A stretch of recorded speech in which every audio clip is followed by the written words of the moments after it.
Органите на прогонот засега не водат дополнителна постапка за нападот на новинарската екипа во Арачиново.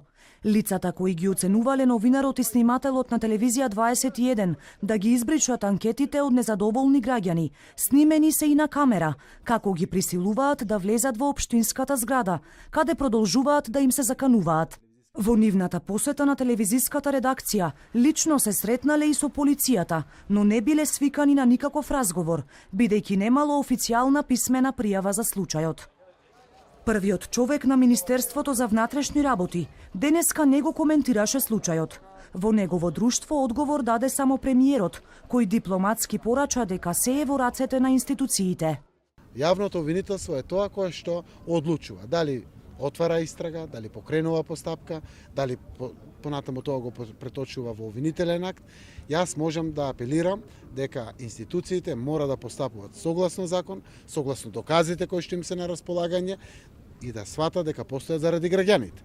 Јас го чувствувам вашиот порив да анимирате вакви прашања и драго ми е што заедно еве дебатираме и одговараме на ваквите прашања, заради тоа што секој треба да постапува по закон, а не постапувањето секако си носи и кривична одговорност.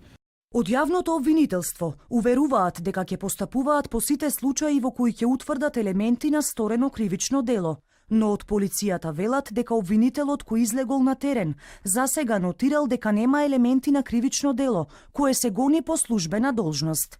Овој случај уште еднаш покажа зошто сме на 95-тото место за слобода на печатот во светот, критикува Сдруженијето на новинари и го повикува обвинителството, подопрен глас од јавноста, да отвори предмет и да го истражи случајот.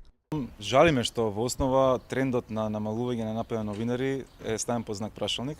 Овој напад го сметаме како еден од најсериозните што се има случено последната година и не потсетува на едни лоши времиња што ги има новинарите кај нас во нашата земја. Конкретно, за случајот со екипата од TV27, сметаме дека обвинителството треба подопрен глас да реагира, бидејќи таму има елементи на противправно лишување од слобода. Фактички, двајцата колеги снимателот и новинарот биле присилно ставени во општинската зграда и на тој начин обвинителството треба да има свест дека треба да реагира, да отвори обвинителен акт и да отвори случај за тоа. Новинарските здруженија и синдикати редовно потенцираат дека неопходни се измени во кривичниот законник, со кој нападот на новинари би се оквалификувал како напад на службено лице, со што би се зголемиле казните, а би се намалила праксата на неказнивост. Но според Секуловски, кој е дел од работната група со засегнатите институции, овие преговори течат бавно, а токму овој инцидент се надева дека ќе биде поттик на власта, конечно да обезбеди соодветен механизам за заштита на новинарските права.